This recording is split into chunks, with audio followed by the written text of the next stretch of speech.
I cannot talk much about any current events in our world, especially in the United States, to avoid exposing our channel to unnecessary risk.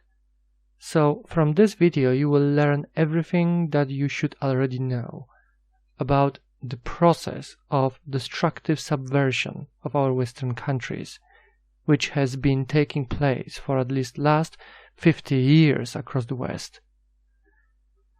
This material is a must-watch for anyone who considers themselves aware about the destructive policy pushed upon our Western world and the people responsible for it.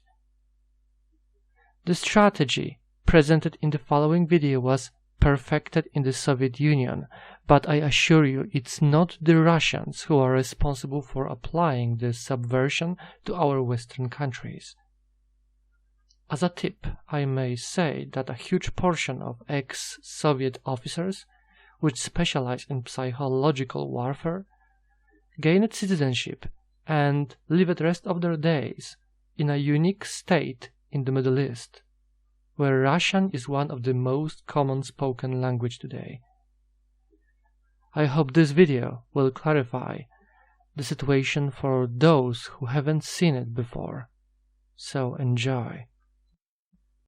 Subversion is the term, if you look in a dictionary or criminal code to that matter, usually is explained as a part of activity to destroy things like religion, government, system, political, economical system of a country. And usually it's linked to espionage and such romantic things as blowing up bridges, sidetracking trains, cloak and dagger activity in Hollywood style. What I'm going to talk about now has absolutely nothing to do with the cliché of espionage or KGB activity of collecting information. So the greatest mistake or misconception, I think, is that whenever we are talking about KGB, for some strange reason, starting from Hollywood movie makers to professors of political science and quote-unquote experts on Soviet affairs, or Kremlinologists as they call themselves, they think that the most desirable thing for Andropov and the whole KGB is to steal blueprints of some supersonic jet, bring it back to Soviet Union and sell it to the Soviet military-industrial complex. It's only partly true. If we take the whole time, money, and manpower that the Soviet Union and KGB in particular spends outside of USSR border, we will discover, of course there are no official statistics unlike with CIA or FBI, that the espionage as such occupies only 10 to 15% of money, time, and manpower. 15% of the activity of KGB. The rest, 85%, is always subversion. And unlike a dictionary of English, Oxford Dictionary, subversion in Soviet terminology means always a destructive, aggressive activity aimed to destroy the country, nation, or geographical area of your enemy. So there's no romantics in there, absolutely. No blowing up bridges, no microfilms in Coca-Cola cans, nothing of that sort. No James Bond nonsense. It's most of this activity is overt, legitimate, and easily observable if you give yourself time and trouble to observe it. But according to the law and law enforcement systems of the Western civilization, it's not a crime. Exactly because of misconception, manipulation of terms. We think that subverter is a person who is going to blow up our beautiful bridges. No. Subverter is a student who comes for exchange, a diplomat, an actor, an artist, a journalist like myself was 10 years ago. Now, subversion is an activity which is a two-way traffic.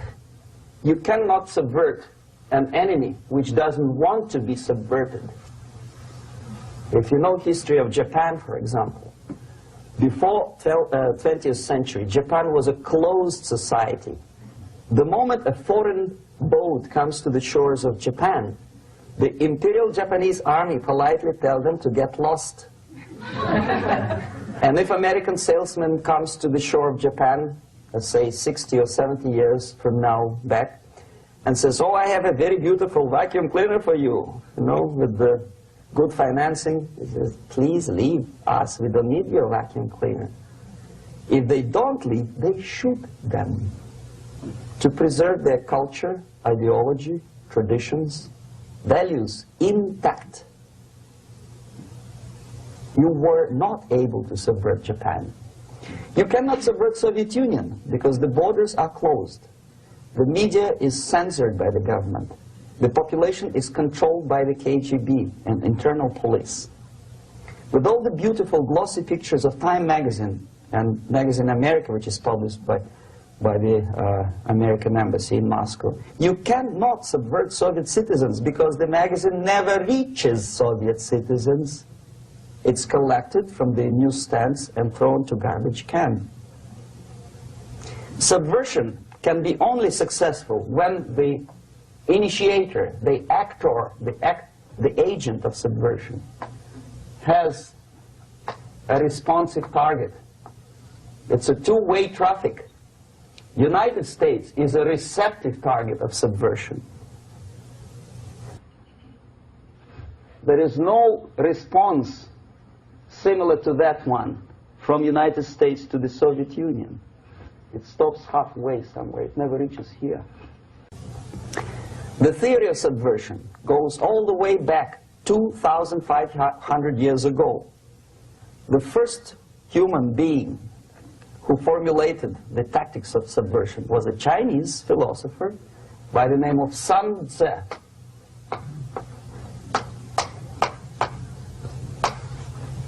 2,500 years BC. He was an advisor for several imperial courts in ancient China.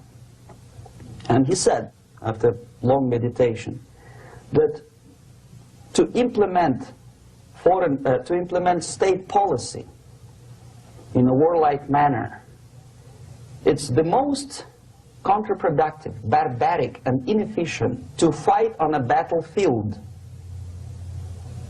You know that war is continuation of state policy, right? So if you want successfully to implement your state policy and you start fighting, this is the most idiotic way to do it. The highest art of warfare is not to fight at all, but to subvert anything of value in the country of your enemy, until such time that the perception of reality of your enemy is screwed up to such an extent that he does not perceive you as an enemy, and that your system, your civilization, and your ambitions look to your enemy as an alternative, if not desirable, then at least feasible. Better red than dead. That's the ultimate purpose, the final stage of subversion, after which you can simply take your enemy without a single shot being fired, if the subversion is successful. This is basically what subversion is. As you see, not a single mentioning of blowing up bridges. Of course, Sun Tzu didn't know about blowing up bridges. Maybe there were not that many bridges at that time. But the basics of subversion is being taught to every student of KGB school in USSR and to officers of military academies. I'm not sure if the same author is included in the list of reading for American officers, to say nothing about ordinary students of political science. I had difficulty to find the translation of Sun Tzu in the library of a university in Toronto and later on here in Los Angeles. But it's a book which is not available It is forced to every student in USSR. Every student who is taught to be dealing further in his future career with foreigners. What subversion is? Basically, it consists of 4 periods, time-wise. If we start from here and go this way, time, right? This is the beginning point. The first stage of subversion is the process which is called, basically, demoralization. It says for itself what it is.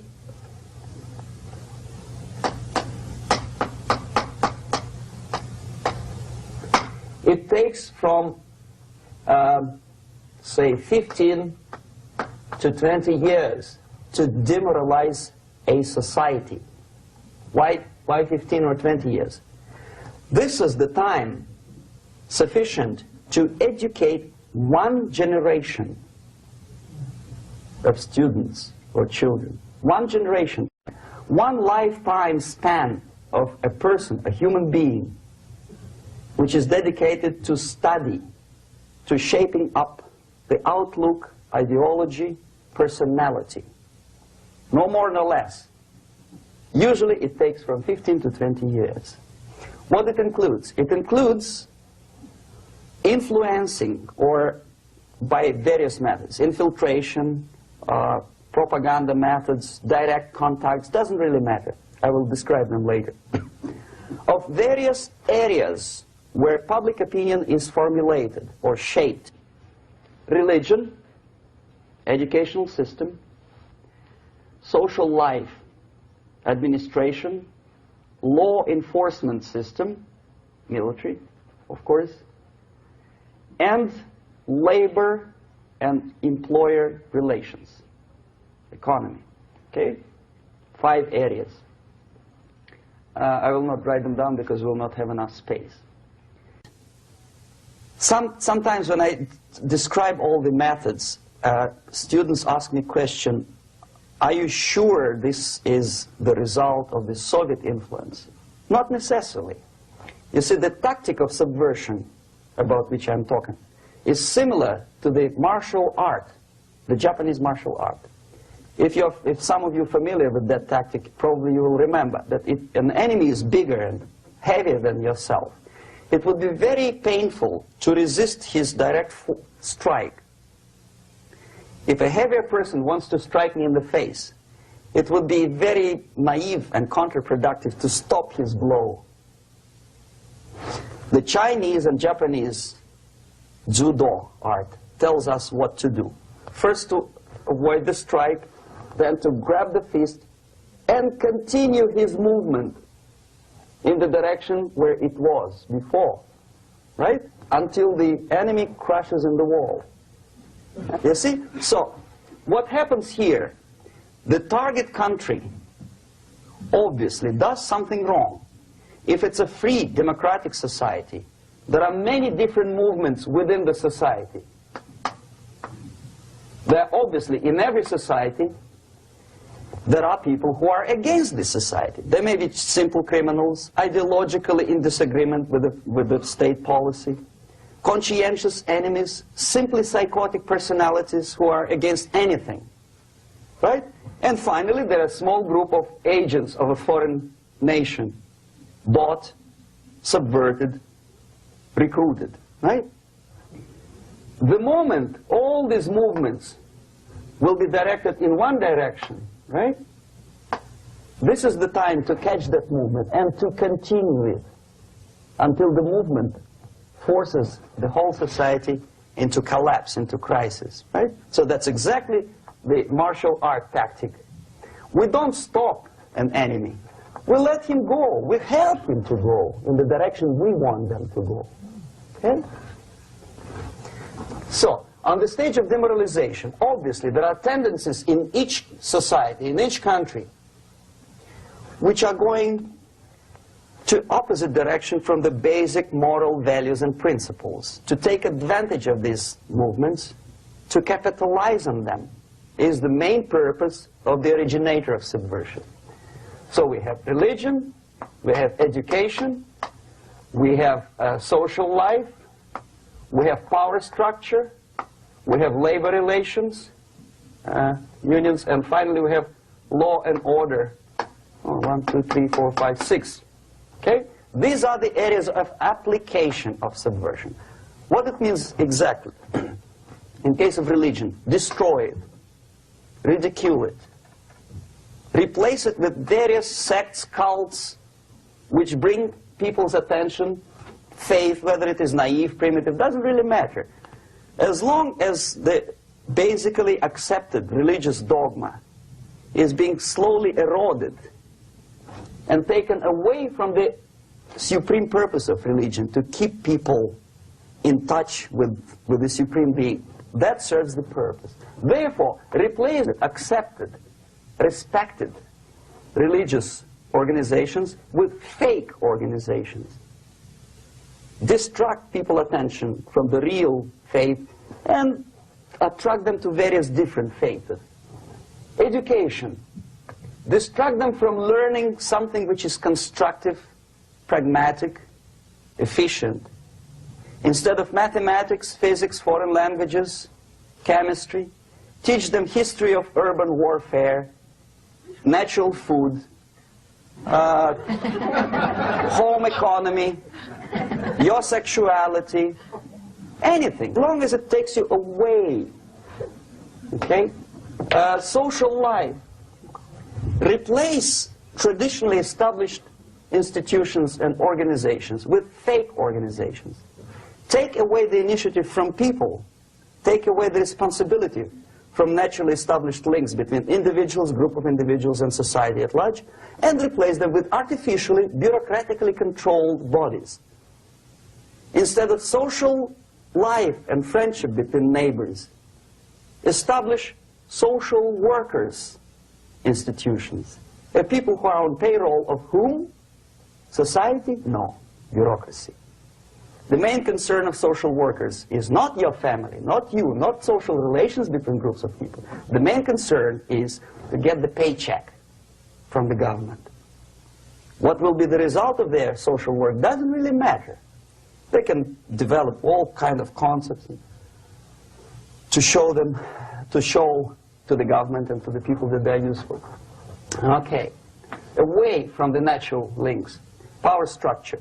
Okay, the natural bodies of administration, which are traditionally either elected by people at large or appointed by elected leaders of society, are being actively substituted by artificial bodies. The bodies of people, groups of people, whom nobody elected. Never. As a matter of fact, most of the people don't like them at all, and yet they exist. One of such group is media. Who elected them? How come they have so much power? Almost monopolistic power on your mind. They can rape your mind. But who elected them? How come they have a nerve to decide what is good and what is bad for the elected by you, president, and his administration? Who the hell are they? Spiro Agnew, who was hated by the liberal left, called them a bunch of enfeebled snobs. And that's exactly what they are. They think they know. They don't. The level of mediocrity. In a big establishment like New York Times, Los Angeles Times, major television network, you don't have to be excellent journalist. You have to be exactly a mediocre journalist. That's easier to survive. There's no competition anymore. You have your good, nice income, $100,000 a year. That's it. Whether you are better or worse doesn't really matter anymore. As soon as you're smiling to the camera and do your job. That's it. No more competition. Power structure slowly is eroded by the bodies and groups of people who do not have neither qualification nor the will of people to keep them in power, and yet they do have power. Okay. Together with that, there is another process. Law enforcement, law and order organization and structure is being eroded. For the last 20, 25 years, if you see old movies and new movies, you can see that in new movies, a policeman An officer of the United States Army looks dumb, angry, psychotic, paranoid. A criminal looks nice, kind of, well, he smokes hash and shoots the whatever drug, but basically he's a nice human being. He's creative. And he's unproductive only because society oppresses him. Whereby a general of Pentagon is always, by definition, a dumb, a war maniac. A policeman is a pig, rude policeman. He abuses his power. No? A generality, generalization like that. The hatred, the mistrust to the people who are supposed to protect you and enforce law and order. Moral relativity. The Angelo Buono process lasted 2 years in Los Angeles. Relativity. The Angelo Buono process lasted 2 years in Los Angeles.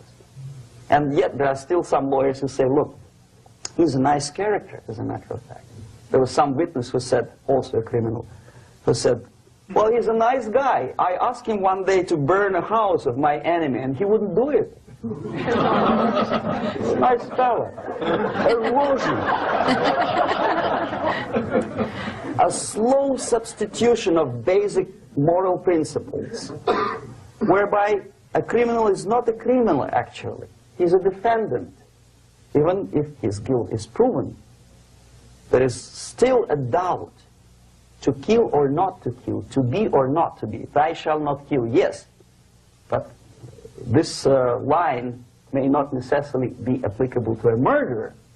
Thou shalt not murder. That should be the presumption, not that thou shalt not kill. Okay, labor relations. At this stage, within 15 to 20 years, we destroy the traditionally established links of bargaining between employer and employee. The classical Marxist-Leninist theory of natural exchange of goods. A person A has 5 sacks of grain and person B has 5 pairs of shoes. And the natural exchange without money is when they bargain between each other.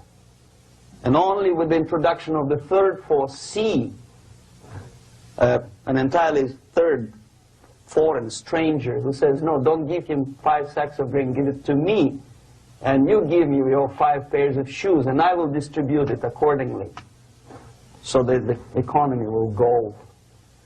This is the death of natural exchange, death of natural bargaining. Well, trade unions were established 100 years ago. The objective was to improve working conditions and to protect the rights of workers from those employers who were abusing their right because they had more money. Objectively, at that time, initially, the trade union movement did work.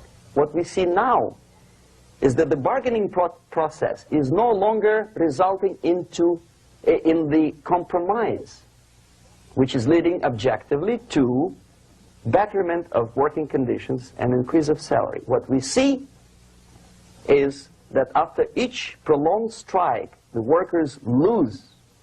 Even if they have 10% increase of their salaries, they cannot catch up due to inflation and due to missed time. More than that, millions of people suffer from that strike because economy now is interdependent.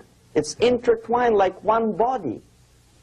If previously steel workers, say 100 years ago, could strike and nobody would suffer, now it's impossible anymore. If a garbage collector strikes today, the rest of the multi-million city is stinking. I mean, there's no more service. In Quebec, for example, we had the electricians who were on strike in the middle of winter. You can freeze your bottom, and they still were on strike. Did they catch up with the salary? No, they lost. Who benefited? The leaders of trade unions. What is the motivation for strike? Improving of a workers' condition? No, obviously it's not. Then what is it? Ideology. To prove to these capitalists. And the obedient horde of workers, like sheep, follow these people. And they cannot disobey. Why? Because if they do, you know what happens to them. Pickets, murders, shooting truck drivers, by picketers. In Montreal, for example, I saw with my own eyes when I was correspondent of CBC International, Canadian Broadcasting Corporation, when the workers of aircraft factory destroyed computers and the equipment in the factory. And the administration employed strike breakers. Their cars were turned upside down and burned. Their houses were burned. Their kids were intimidated. And some victims were there. Of that you can be sure. Why? To improve conditions of workers? No. Ideology. Okay, so this is what happens, basically. It may or may not happen without the help of the Soviet Union. But the natural tendencies are being greatly taken advantage of and capitalized by the Soviet propaganda systems. How? Whenever trade union strikes, we have influx of propaganda, mass media, ideological dissemination. The workers' right, and we repeat it like parrots. Yes, workers' right. Whose rights? Workers? No. The only freedom of worker to sell his labor according to his own desire and will is taken away from him. By whom? By trade union boss. Unlimited power is given. Responsibility. I want to sell my labor not for $2.50 an hour, but for $2. I don't have right. My freedom is denied to me.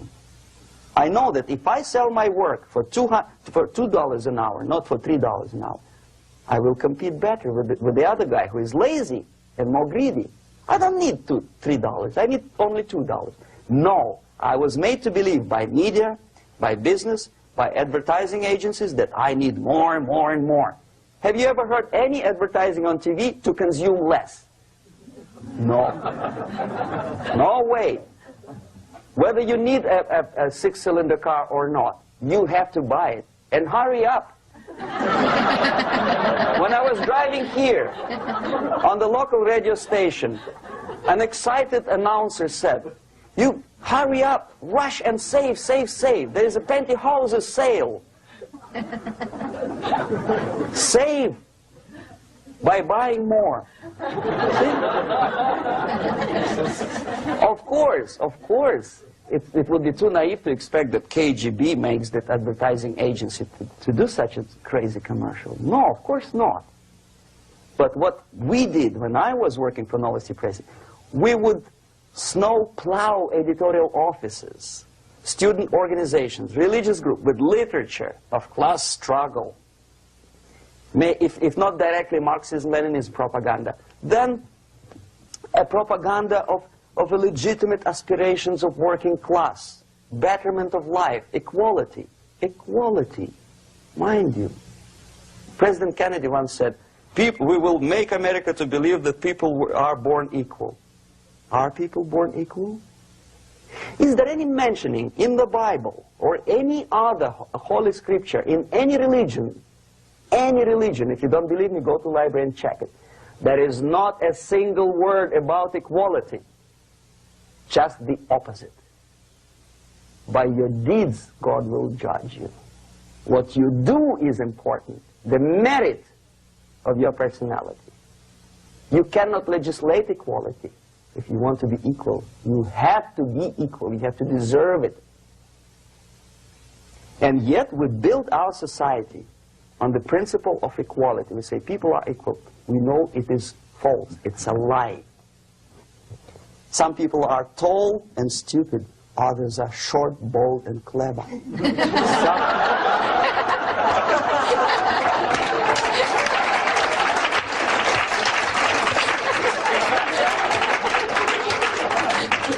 If we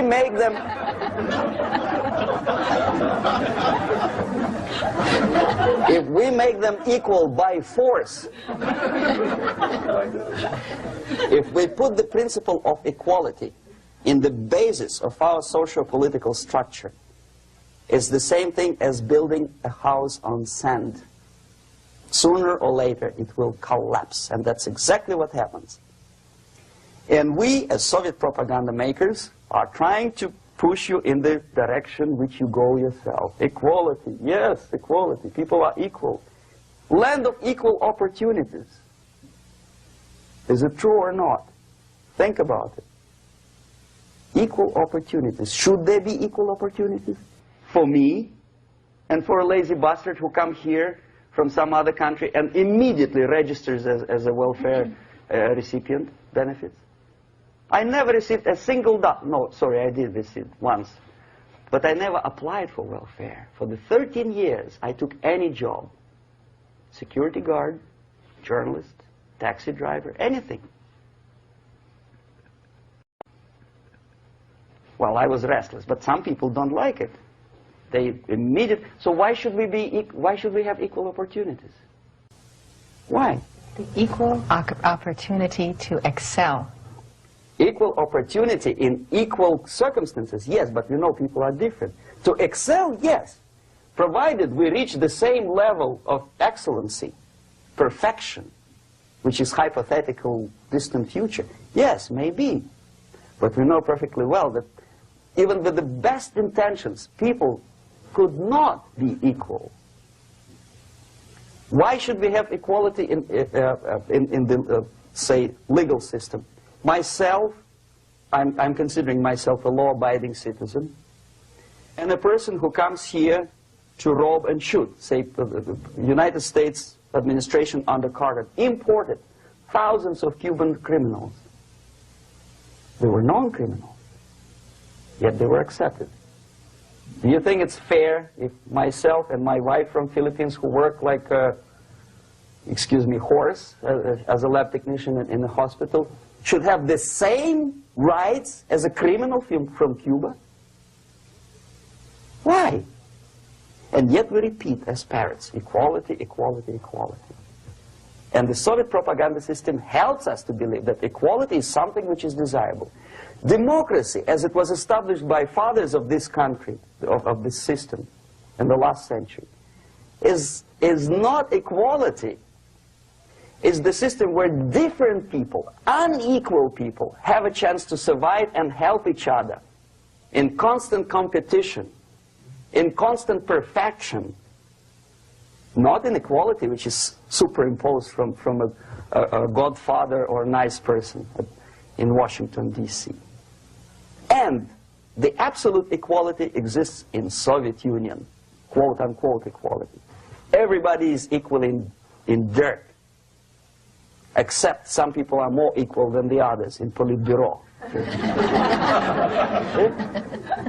So, the moment you bring a country to the point of almost total demoralization, when nothing works anymore, when you are not sure whether it is right or wrong, good and bad, but there's no division between evil and good, when even the leaders of church sometimes say, well, violence for the sake of justice, especially social justice, is justified in countries like Nicaragua, El Salvador, well, maybe Rhodesia, and we listen to them and say, yeah, probably it's true. Is it true? No, it is not true. Violence is not justified, especially for the sake of quote-unquote social justice introduced by Marxist-Leninists, that is my former colleagues from Novosti Press Agency. Okay, so we reached that point. The next step is destabilization.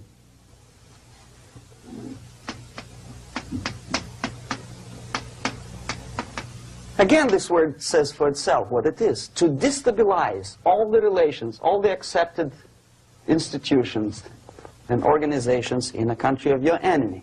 How you do it? You don't have to send a battalion of KGB agents to blow up bridges. No. You let them do it themselves. The area of application is, again, it's narrower now. Not like the previous case.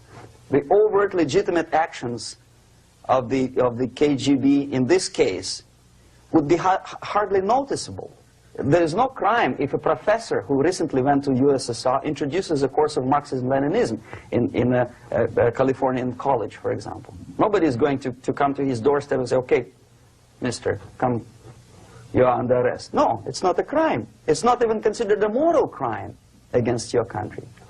So the area of application here is narrowing down to economy, again, labor relations, right? To law and order,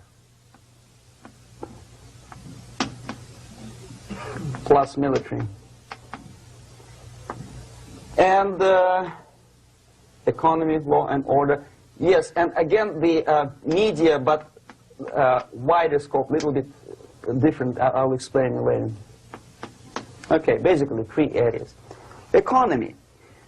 The radicalization of bargaining process. If on that stage we still could achieve, theoretically, some positive compromise between the negotiating sides with say, the arbitrary, introduction of arbitrary judges, a third side, objectively judging the demands of both sides. Here it's radicalization. On the stage of destabilization, we cannot come to compromise even within a family. The husband and wife couldn't figure out which is better. Husband wants his kids to eat at the table, and wife wants a child to roam around the room and drop food all over the floor. They cannot come to compromise unless they start a fight. It's impossible to reach a compromise, constructive compromise, between neighbors.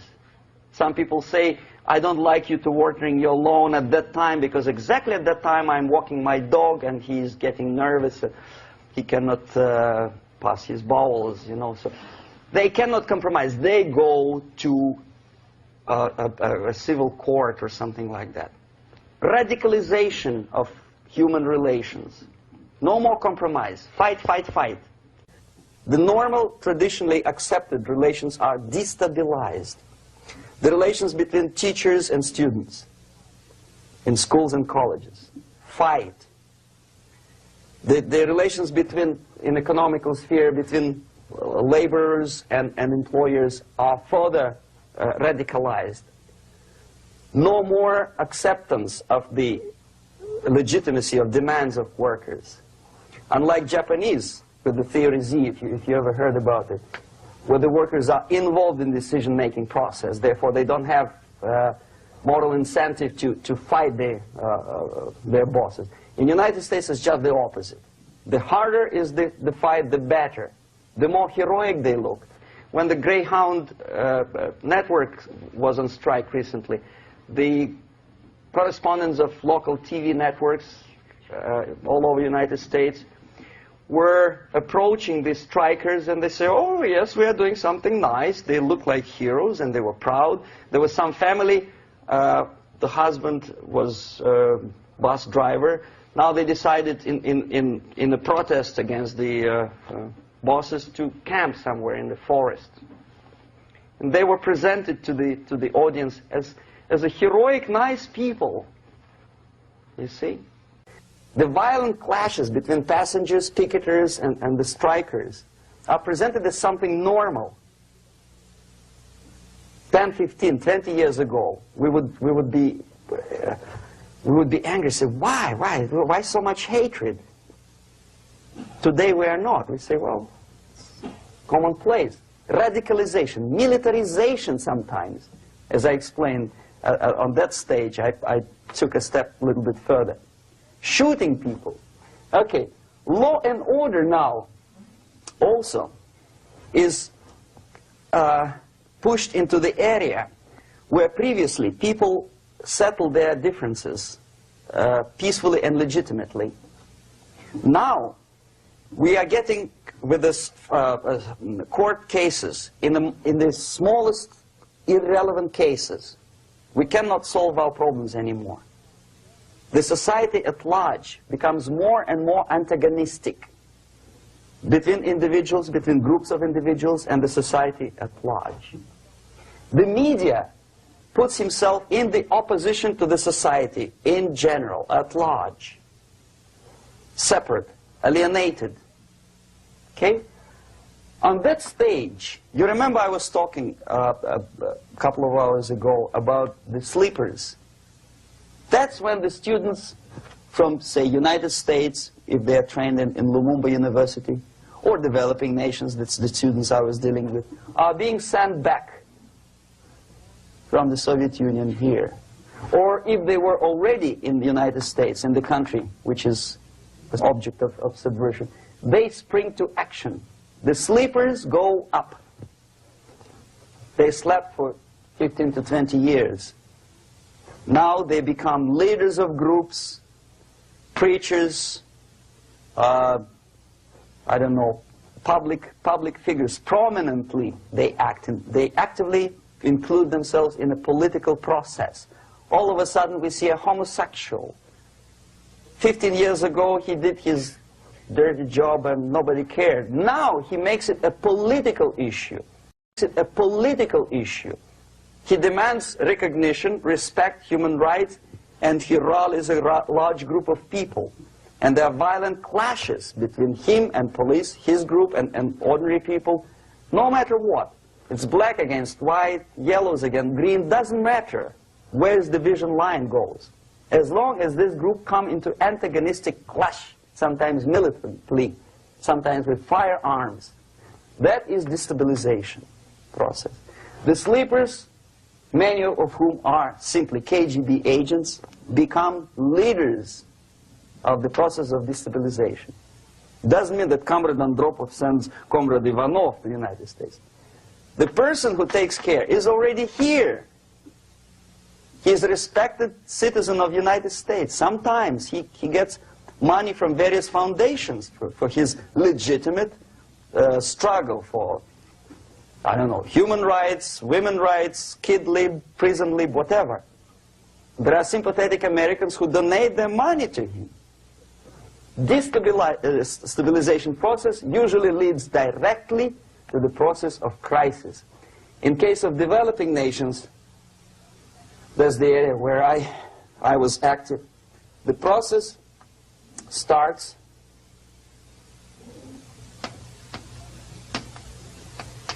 when the legitimate bodies of power, the social structure collapse. It cannot function anymore. So instead, we have artificial body injected into society, such as non-elected committees. You remember I was talking about them here.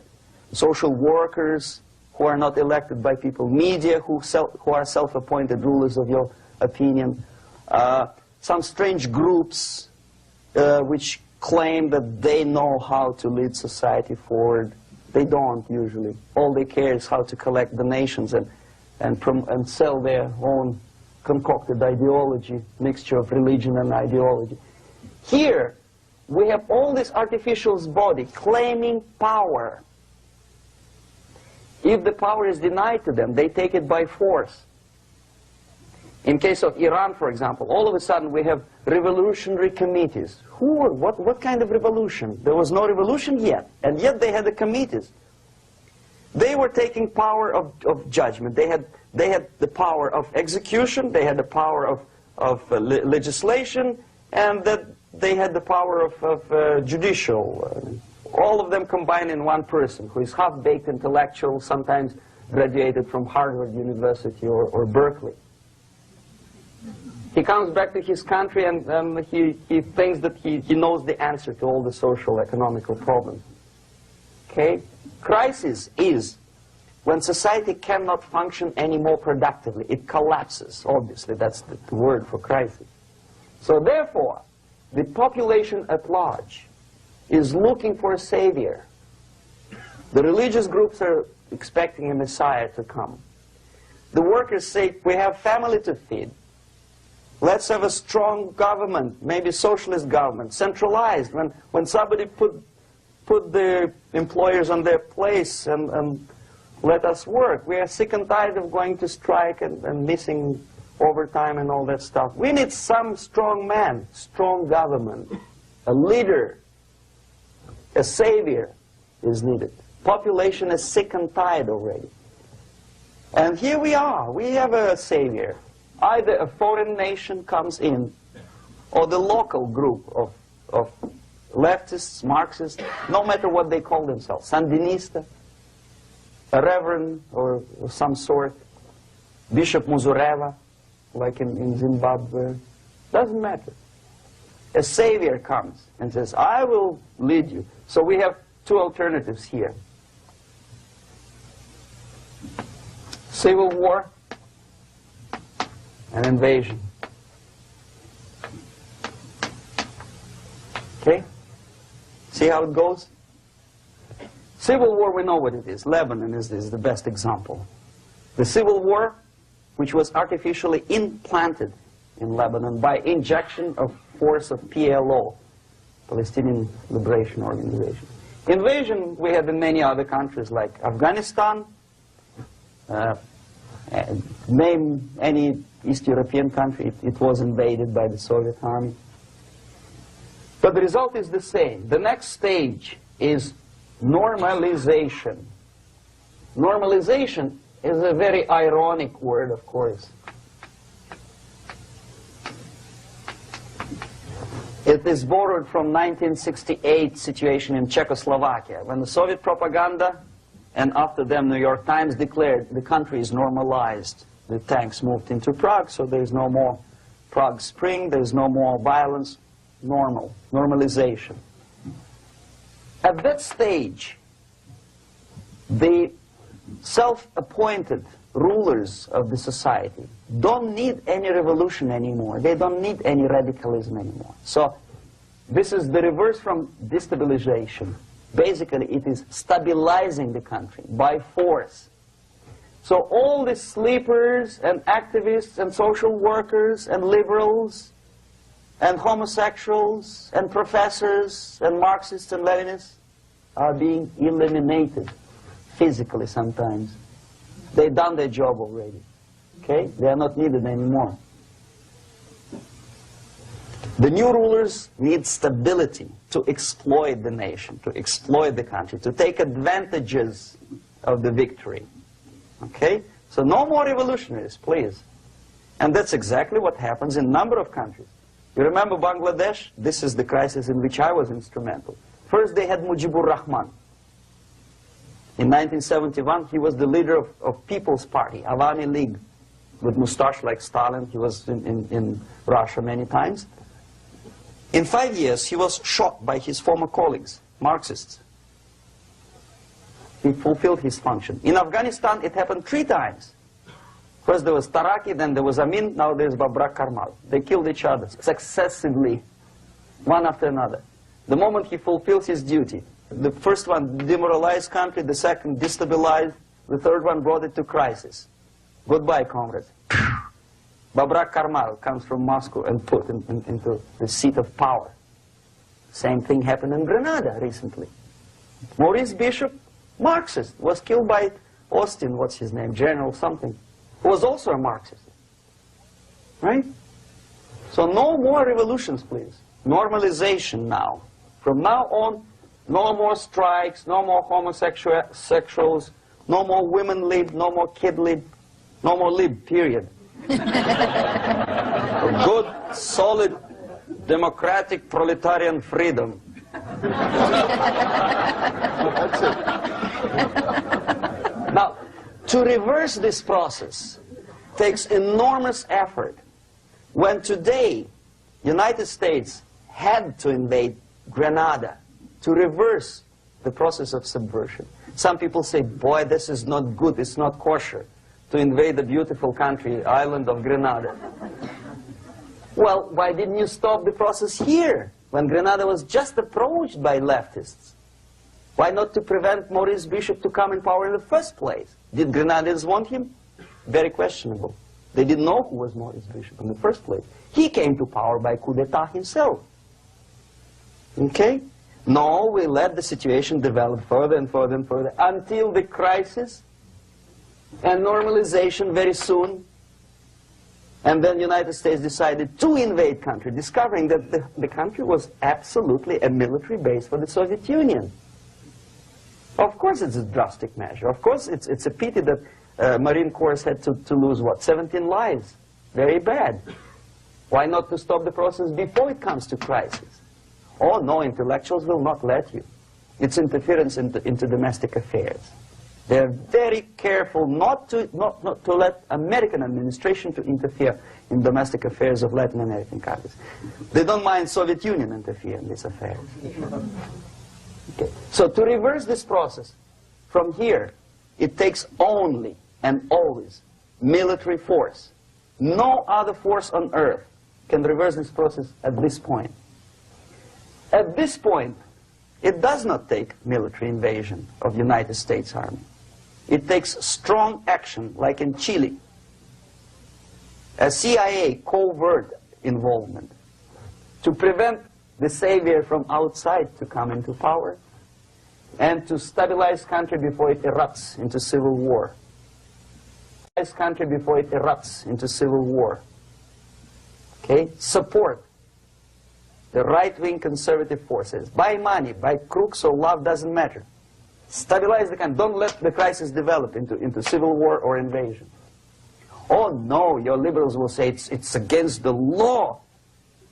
The Congress will not appropriate money for covert actions of CIA. Why not? Should we wait till the normalization come and Soviet tanks land in Los Angeles airport? Now, at that point, at the point of destabilization, also the process could be reversed. Again, easily than this. No CIA involvement at this point. You know what it takes here? Restriction of some liberties for small groups which are self-declared enemies of the society. As simple as that. Oh no, the media and liberals will tell you this is against the American Constitution. How can we by force deny the civil rights to criminals, for example? It's not good. Okay? So we allow them to. Okay, if you allow the criminals to have civil rights, go on and bring the country to the crisis. This is a bloodless way to do. Curb the rights. I mean, not to put them in prison. No, I'm not talking about putting all the gays from San Francisco in the concentration camp. Do not allow them to take political force. Do not elect them to the seats of power, whether it is municipality level, state level, or federal level. It has to be beaten in the heads of American voters that a person like that in the seats of power is an enemy. Do not be afraid of this word. It is an enemy. If he is not an enemy here, he will be here. Later on, he will be shot, of course. But at this point, he is an enemy. Okay? You are doing great service by denying him a right to capitalize on his own crazy ideas and become a powerful man, a man who uses the seat of power. Restriction of certain freedoms and permissiveness at that point would prevent sliding into crisis and probably will return the process of destabilization. To curb unlimited power, monopolistic power of trade unions, here, at that point, would save economy from collapsing. To introduce a law to stop private companies of raping public opinion's mind in the direction of consumerism. No company must have a right to force you into buying more unless you want it. There must be a law. You want to advertise your car? Okay. But not a single mentioning of buying it now and saving money. It must be against the law to force people to consume more. Self-restraint. Previously, before this process started, the self-restraint was a business of church, religion. Because our preachers, the fathers of church, would tell us, material values are good, but it's not the prime function of human being. Because you have to live with something. Obviously, the design for our life is not to consume more deodorants. There must be something greater. If such a complicated instrument as human body was created, obviously there must be some higher purpose for that. And it's very easy to avoid destabilization by denying the greedy companies one little freedom, one little liberty, forcing you into turning yourself into processors of unwanted products and goods. They turn you into machines, like the worm who there's inlet and outlet. So, and how long an average appliance lasts these days? Less than a year. Why? Where's workmanship? Oh, we want you to buy more. Okay. Destabilization process could be easily overcome if, as I say, the society, by its own will or after persuasion by the leaders, will come to the idea of self-restraint. It's so hard, we want to consume more, but you have to. Unless you will come to this stage, when, as we say in Russia, if Sahara Desert ever becomes a communist state, there will be shortage of sand. So you have to curb your... you have to curb your expectations at this point before it's too late. But no, we don't want to do it. Demoralization process. Again, it's the easiest thing to reverse. First of all, by restricting import of propaganda. The easiest thing to do. Unlimited, unrestrained import of Soviet literature, Soviet journalists, giving Soviet propaganda and ideological agitators equal time on American TV network. It has to be stopped.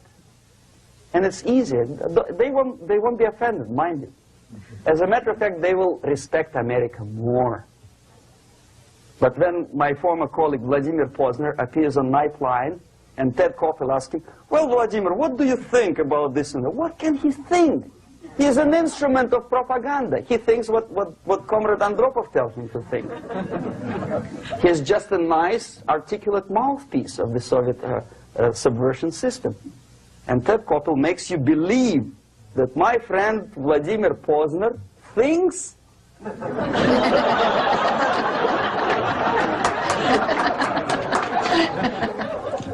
the process of demoralization may not have started at all if at that point the country, which is a recipient of subversion, actively, not violently, but actively, prevents importation of foreign ideology. I don't want America to follow the pattern of ancient Japan. You don't have to shoot every foreigner when it approaches the sacred borders of the United States. But when he offers you a junk in the disguise of very shiny something, you have to tell him, no, we have our own junk.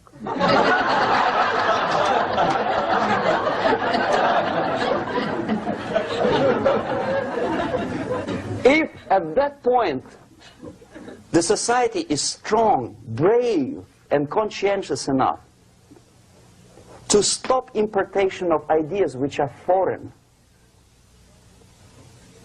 then the whole chain of events could be prevented.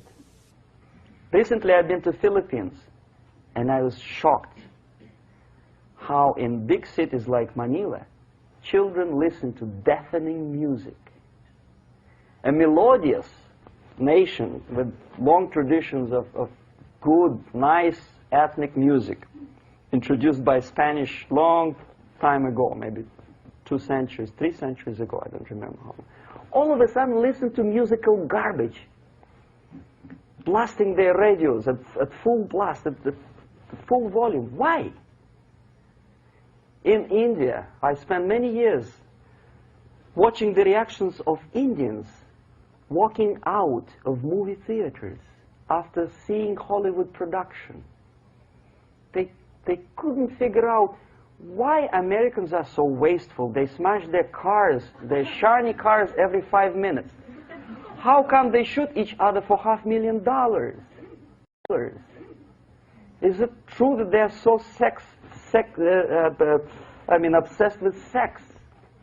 Can you imagine showing a movie where each 5 minutes there's a copulation on the screen to a country like India with long tradition of respect to these private matters, or to Pakistan? And United States expect these people to respect you? No way. Oh yes, they will see the movie, they'll pay 5 rupees to see that garbage, but they walk out and will tell their kids, don't respect Americans, don't be like Americans. See?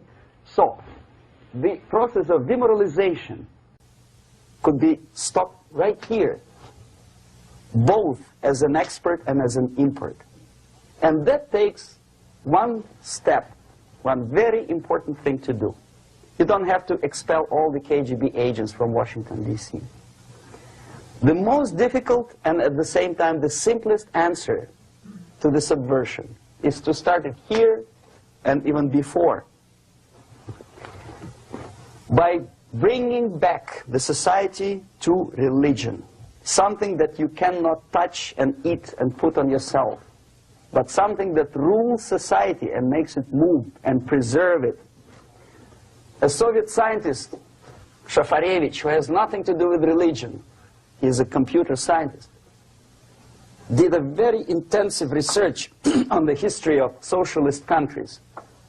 He calls socialist or communist any country with a centralized economy and a pyramidal style of power structure. And he discovered, actually he didn't discover it, he just brought to attention of his readers, that civilizations like Mohenjo-Daro in the river Indus area, like Egypt, like Maya, Incas, like Babylonian culture, collapsed and disappeared from the surface of Earth. The moment they lost religion, as simple as that, they disintegrated. Nobody remembers about them anymore. Well, distantly. So, the ideas are moving society and keeping mankind as a society of human beings, intelligent, moral agents of God. The facts, the truth, the exact knowledge may not. All the sophisticated technology and computers will not prevent society from disintegrating and eventually dying out. Have you ever met a person who would sacrifice his life, freedom, for the truth like that? This is truth. I never met a person who said, this is truth and I'm ready to shoot me. To defend the truth. Right? But millions sacrifice their life, freedom, comfort, everything for things like God. Like Jesus Christ. It's an honor. Some martyrs in the Soviet concentration camp died. And they died in peace, unlike those who shouted, "Long live Stalin," knowing perfectly well that he may not live long. Something which is not material moves society and helps it to survive. And the other way around. The moment we turn into 2 by 2 is 4 and make it a guiding principle of our life, our existence, we die. Even though this is true, and this we cannot prove. We only can feel and have faith in it. So the answer to ideological subversion, strangely enough, is very simple. You don't have to shoot people, you don't have to aim missiles and Pershings and cruise missiles at Andropov's headquarters. You simply have to have faith and prevent subversion. In other words, not to be a victim of subversion. Don't try to be a person who in judo is trying to smash your enemy and being caught by your hand. Don't strike like that. Strike with the power of spirit and moral superiority. If you don't have that power, it's high time to develop it. And that's the only answer.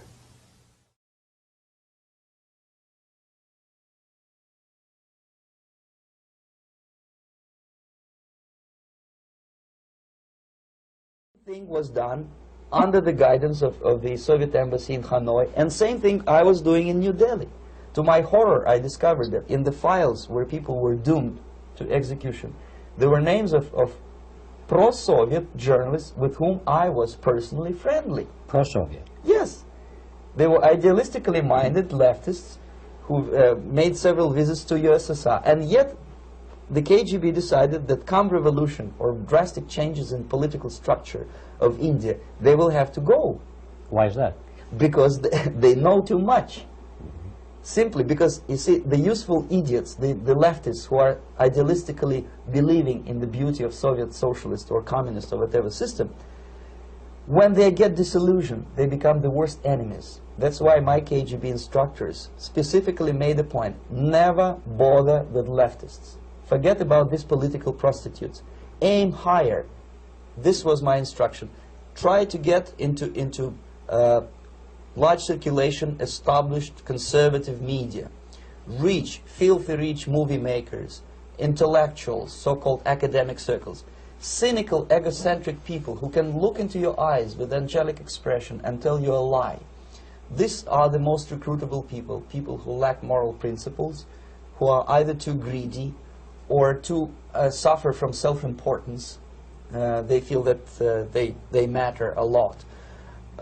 These are the people who KGB wanted very much to recruit. But to eliminate the others, to execute the others, don't they serve some purpose? Wouldn't they be the ones they rely on? They serve purpose only at the stage of destabilization of a nation. For example, your leftists in United States, all these professors and all these beautiful civil rights defenders, they are instrumental in the process of the subversion only to destabilize the nation. When their job is completed, they are not needed anymore. They know too much. Some of them, when they get disillusioned, when they see that Marxist-Leninists come to power, obviously they get offended. They think that they will come to power. That will never happen, of course. They will be lined up against the wall and shot.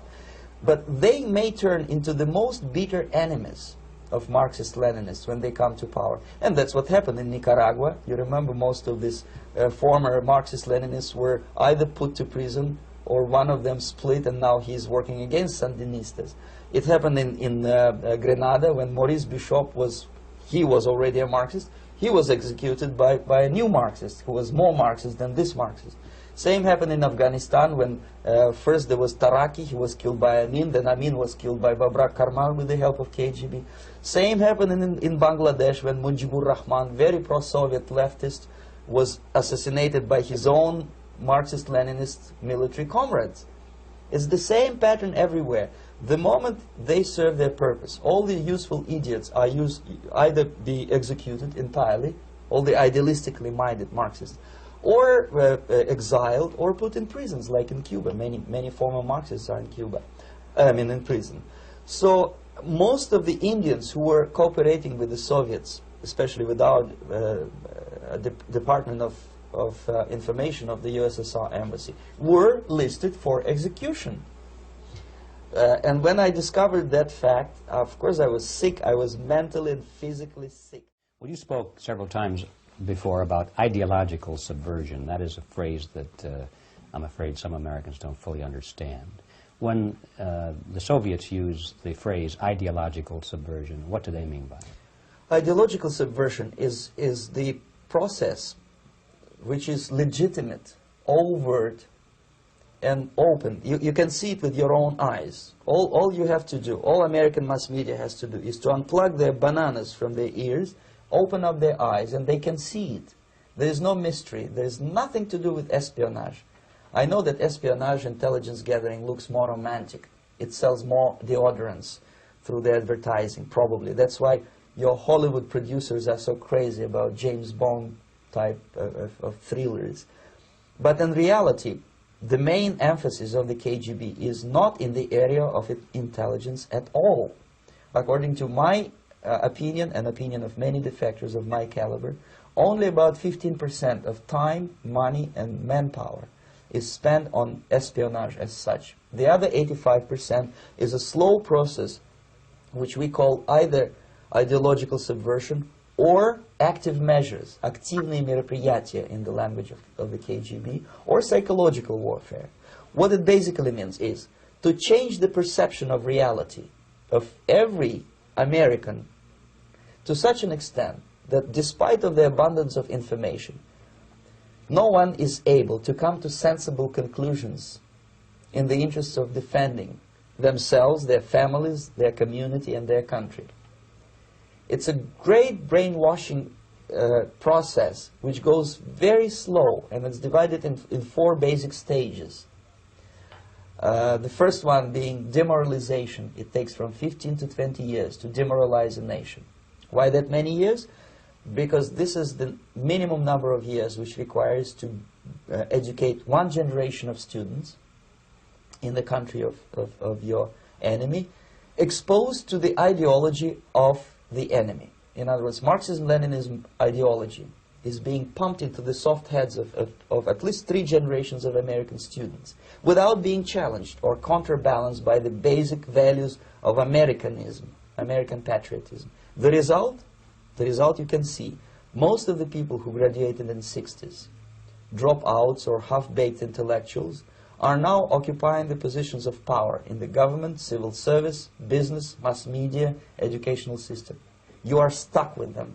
You cannot get rid of them. They are contaminated. They are programmed to think and react to certain stimuli in a certain pattern. You cannot change their mind, even if you expose them to authentic information, even if you prove that white is white and black is black. You still cannot change the basic perception and the logic of behavior. In other words, these people, the process of demoralization is complete and irreversible. To get rid society of these people, you need another 20 or 15 years to educate a new generation of patriotically minded and common sense people who would be acting in favor and in the interests of the United States society. And yet these people who've been programmed and, as you say, in place, and Yes. who are favorable to an opening with the Soviet concept, these are the very people who would be marked for extermination in this country? Most of them, yes. Simply because the psychological shock when they will see in future what the beautiful society of equality and social justice means in practice, obviously they will revolt. They will be very unhappy, frustrated people. And the Marxist-Leninist regime does not tolerate these people. Obviously they will join the links of dissenters, dissidents. Unlike in present United States, there will be no place for dissent in future Marxist-Leninist America. Here you can get popular like Daniel Ellsberg and filthy rich like Jane Fonda for being dissident, for criticizing your Pentagon. In future, these people will be simply squashed like cockroaches. Nobody is going to pay them nothing for their beautiful, noble ideas of equality. This they don't understand, and it will be a greatest shock for them, of course. The demoralization process in the United States is basically completed already. For the last 25 years. Actually, it's overfulfilled, because demoralization now reaches such areas where previously not even Comrade Andropov and all his experts would even dream of such a tremendous success. Most of it is done by Americans to Americans, thanks to lack of moral standards. As I mentioned before, exposure to true information does not matter anymore. A person who was demoralized is unable to assess true information. The facts tell nothing to him. Even if I shower him with information, with authentic proof, with documents, with pictures, even if I take him by force to the Soviet Union and show him concentration camp, he will refuse to believe it until he is going to receive a kick in his fat bottom. When a military boot crashes his balls, then he will understand, but not before that. That's the tragic of the situation of demoralization. So basically America is stuck with demoralization, and unless, even if you start right now, here, this minute, you start educating new generation of Americans, it will still take you 15 to 20 years to turn the tide of ideological perception of reality back to normalcy and patriotism. The next stage is destabilization. This time, subverter does not care about your ideas and the patterns of your consumption. Whether you eat junk food and get fat and flabby, doesn't matter anymore. This time, and it takes only from 2 to 5 years to destabilize a nation, what matters is essentials: economy, foreign relations, defense systems.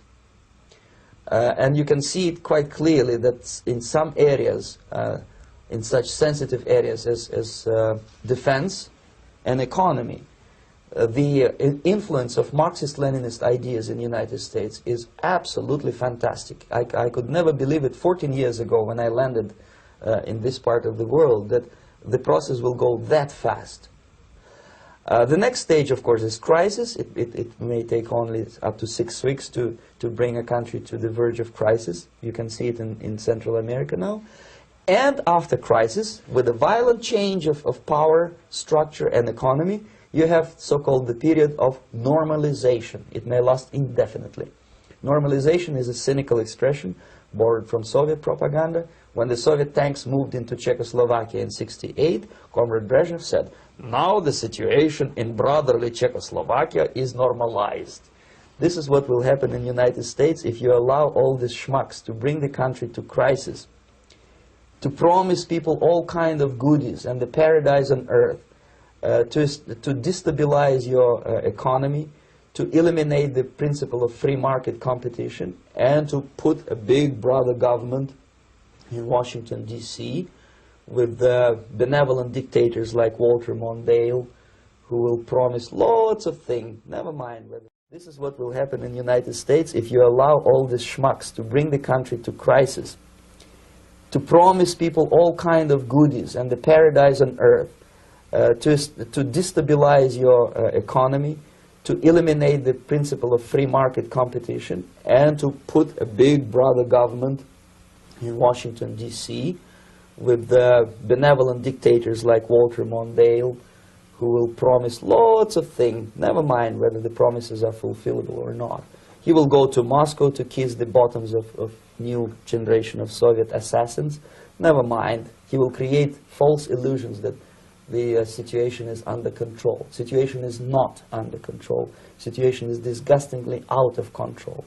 Most of the American politicians, media, and educational system trains another generation of people who think they are living at a peacetime. False. The United States is in the state of war, undeclared total war against the basic principles and the foundations of this system. And the initiator of this war is not Comrade Andropov, of course. It's the system. However ridiculous it may sound, the world communist system or the world communist conspiracy, whether I scare some people or not, I don't give a hoot. If you are not scared by now, nothing can scare you. But you don't have to be paranoid about it. What actually happens now, that unlike myself, you have literally several years to live on unless the United States wake up. The time bomb is ticking. With every second, the disaster is coming closer and closer. Unlike myself, you will have nowhere to defect to, unless you want to live in Antarctica with penguins. This is it. This is the last country of freedom and possibility. Okay, so what do we do? What is your recommendation to the American people? Well, the immediate thing that comes to my mind is, of course, there must be a very strong national effort to educate people in the spirit of real patriotism, number one. Number two, to explain them the real danger of socialist, communist, whatever, welfare state, big brother government. If people will fail to grasp the impending danger of that development, nothing ever can help United States. You may kiss goodbye to your freedom, including freedoms to homosexuals, to prison inmate. All this freedom will vanish, evaporate in 5 seconds.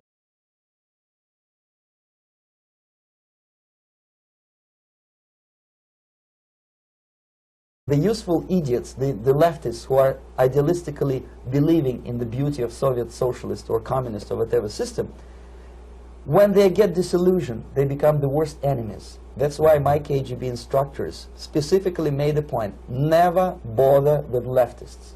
Forget about these political prostitutes. Aim higher. This was my instruction. Try to get into large circulation, established conservative media. Filthy rich movie makers, intellectuals, so-called academic circles, cynical, egocentric people who can look into your eyes with angelic expression and tell you a lie. These are the most recruitable people, people who lack moral principles, who are either too greedy or too suffer from self-importance. They feel that they matter a lot. These are the people who KGB wanted very much to recruit.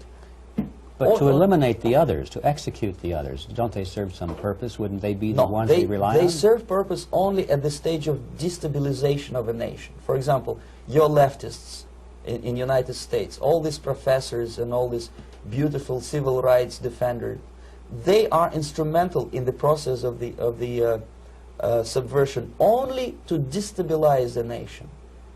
When their job is completed, they are not needed anymore. They know too much. Some of them, when they get disillusioned, when they see that Marxist-Leninists come to power, obviously they get offended. They think that they will come to power. That will never happen, of course. They will be lined up against the wall and shot. But they may turn into the most bitter enemies of Marxist-Leninists when they come to power. And that's what happened in Nicaragua. You remember most of these former Marxist-Leninists were either put to prison or one of them split, and now he's working against Sandinistas. It happened in Grenada when Maurice Bishop was already a Marxist. He was executed by a new Marxist who was more Marxist than this Marxist. Same happened in Afghanistan when first there was Taraki, he was killed by Amin, then Amin was killed by Babrak Karmal with the help of KGB. Same happened in Bangladesh when Mujibur Rahman, very pro-Soviet leftist, was assassinated by his own Marxist-Leninist military comrades. It's the same pattern everywhere. The moment they serve their purpose, all the useful idiots are either be executed entirely, all the idealistically minded Marxists, or exiled or put in prison.